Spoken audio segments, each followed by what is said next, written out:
Hi friends, ಪ್ರವೀಸ್ ಕಿಚನ್ಗೆ ಸ್ವಾಗತ. ಇವತ್ತಿನ recipe rose cookies. Summer holiday start ಆಗಿದೆ, ಮಕ್ಕಳು ಮನೇಲೇ ಇರ್ತಾರೆ. ನೀವೇನಾದ್ರೂ ಈ ತರ ರುಚಿ ರುಚಿಯಾಗಿ ಮಕ್ಕಳು ಮಾಡ್ಕೊಡ್ತಾ ಇದ್ರೆ ಮಕ್ಕಳು ತುಂಬಾನೇ ಇಷ್ಟಪಟ್ಟು ತಿಂತಾರೆ. ಬನ್ನಿ ವಿಡಿಯೋನ ಸ್ಟಾರ್ಟ್ ಮಾಡ್ಕೊಂಡು ಬಿಡೋಣ.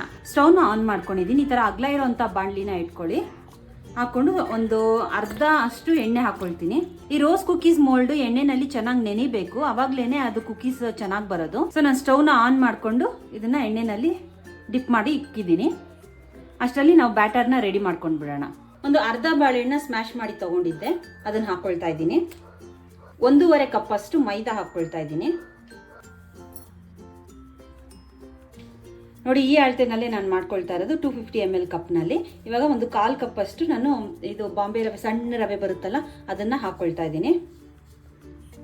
ಒಂದು ಮೊಟ್ಟೆನ ನಾನು ಚೆನ್ನಾಗಿ ಬೀಟ್ ಮಾಡಿ ಇಟ್ಕೊಂಡಿದ್ದೀನಿ. ಇವಾಗ ಟ್ರೆಡಿಷನಲ್ ಆಗಿ ಮಾಡೋದಾದ್ರೆ ಮೊಟ್ಟೆನ ಯೂಸ್ ಮಾಡಿನೇ ಮಾಡ್ತಾರೆ. ವೆನಿಲಾ ಎಸೆನ್ಸ್ ಹಾಕೊಳ್ತಾ ಇದ್ದೀನಿ. ಅಕಸ್ಮಾತ್ ವೆನಿಲಾ ಎಸೆನ್ಸ್ ಬದಲು ನೀವು ಸಕ್ಕರೆನ ಪುಡಿ ಮಾಡ್ಕೊಳ್ತೀರಲ್ಲ, ಅದ್ರ ಜೊತೆಗೆ ಒಂದು 2 ಏಲಕ್ಕಿನ ಹಾಕಿ ಪುಡಿ ಮಾಡ್ಕೋಬಹುದು. 3/4 ಕಪ್ನಷ್ಟು ಸಕ್ಕರೆ ತಗೊಳ್ತಾ ಇದ್ದೀನಿ. ಇದನ್ನ ಪುಡಿ ಮಾಡಿ ಹಾಕೊಳ್ತಾ ಇದ್ದೀನಿ. ಪುಡಿ ಮಾಡ್ಕೊಂಡಿದ್ದೀನಿ ನೋಡಿ, ಸಕ್ಕರೆನ ಹಾಕೊಳ್ತಾ ಇದ್ದೀನಿ. ಇವಾಗ ಇದಕ್ಕೆ ಸ್ವಲ್ಪನೇ ಹಾಲು ಹಾಕೊಂಡು ನೀವು ಮಿಕ್ಸ್ ಮಾಡ್ಕೋಬೇಕು.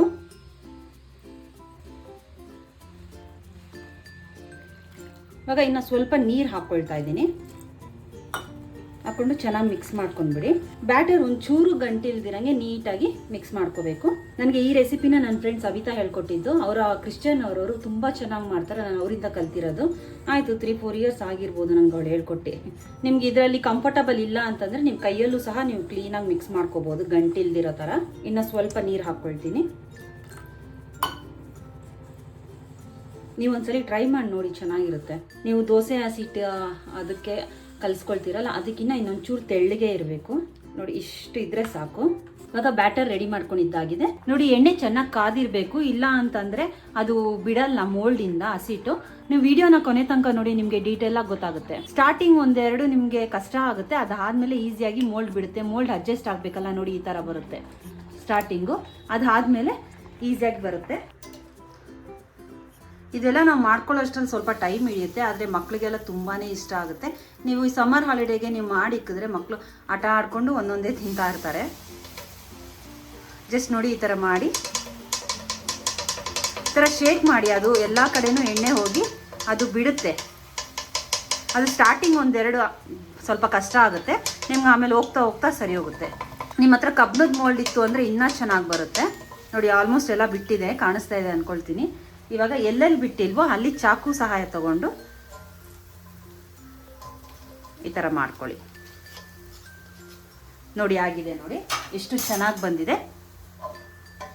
ಇವಾಗ ನೆಕ್ಸ್ಟ್ ಇದನ್ನ ಈ ತರ ತಿರ್ವಿ ಹಾಕೋಬೇಕು. ಜಸ್ಟ್ ಗೋಲ್ಡನ್ ಬ್ರೌನ್ ಆದ್ರೆ ಸಾಕು.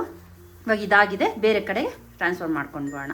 ಇದೇ ತರನೇ 1-2 ಹಾಕೊಂಡು ನೀವು ನೀಟಾಗಿ ಮಾಡ್ಕೋಬಹುದು. ಜಾಸ್ತಿ ಹಾಕೋದ್ರೆ ಸೀದೋಗುತ್ತೆ, ನೋಡ್ಕೊಂಡು ಮಾಡ್ಕೋಬೇಕು. ನೀವು ಒಂದೊಂದಕ್ಕೂ ಮೋಲ್ಡ್ನ ಬಿಸಿ ಮಾಡಿ ನೀವು ಬ್ಯಾಟರ್ನಲ್ಲಿ ಡಿಪ್ ಮಾಡ್ಕೋಬೇಕು. ಆವಾಗಲೇ ಬಿಡೋದು, ಇಲ್ಲ ಅಂತಂದರೆ ಅಂಟ್ಕೊಂಡು ಬಿಡುತ್ತೆ, ಅದರಲ್ಲೇ ಕಚ್ಕೊಂಡಿರುತ್ತೆ.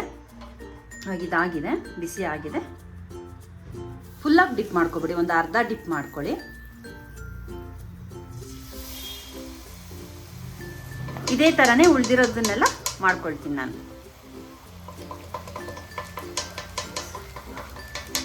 ಸ್ಟಾರ್ಟಿಂಗ್ ಬಂದಿಲ್ಲ ಅಂತ ಟೆನ್ಷನ್ ಮಾಡ್ಕೊಳಕ್ಕೆ ಹೋಗ್ಬೇಡಿ. 1-2 ಆ ಥರ ಹಾಗೇ ಆಗುತ್ತೆ, ಅದು ಅಡ್ಜಸ್ಟ್ ಆಗಬೇಕಲ್ವ ಮೋಲ್ಡ್ಗೆ, ಆ ಥರ ಹಾಗೇ ಆಗುತ್ತೆ. ಅದಾದಮೇಲೆ ಕ್ಲೀನಾಗಿ ಬರುತ್ತೆ. ನೀವು ಇದನ್ನು ನೋಡ್ತಾ ಇರ್ಬೋದು, ನೋಡಿ ಚೆನ್ನಾಗಿ ಬಂದಿದೆ. ನೋಡಿ, ಇದಾಗಿದೆ ನೋಡಿ, ಎಷ್ಟು ಚೆನ್ನಾಗಿ ಬಂದಿದೆ.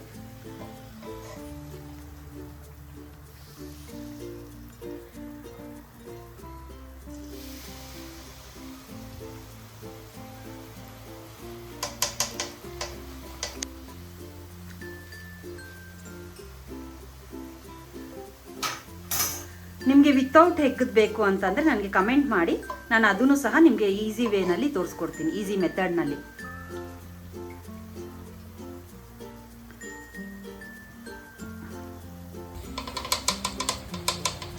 ಈ ಥರ ಶೇಕ್ ಮಾಡ್ತಾ ಇದ್ರೆ ಆದಷ್ಟು ಕದೆ ನೀಟಾಗಿ ಬಿಡುತ್ತೆ. ಎಲ್ಲಾದರೂ ಸ್ವಲ್ಪ ಕಚ್ಕೊಂಡಿರುತ್ತೆ, ಅದನ್ನು ನೀವು ಚಾಕು ಸಹಾಯದಿಂದ ತೆಗಿಬೋದು. ನೋಡಿ, ಎಷ್ಟು ನೀಟಾಗಿ ಬಿಟ್ಟಿದೆ.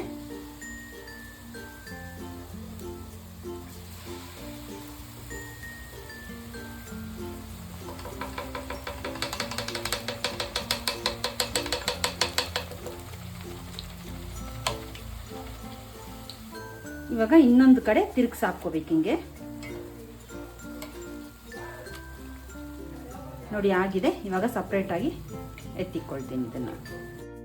ನಿಮ್ಗೆ ಈ ವಿಡಿಯೋ ಇಷ್ಟ ಆಗಿದ್ರೆ ಪ್ಲೀಸ್ ಲೈಕ್ ಮಾಡಿ, ಸಬ್ಸ್ಕ್ರೈಬ್ ಮಾಡ್ಕೊಳ್ಳಿ, ನಿಮ್ಮ ಫ್ರೆಂಡ್ಸ್ ಆ್ಯಂಡ್ ಫ್ಯಾಮಿಲಿಗೆ ಶೇರ್ ಮಾಡಿ. ನೆಕ್ಸ್ಟ್ ವಿಡಿಯೋದಲ್ಲಿ ಸಿಗ್ತೀನಿ.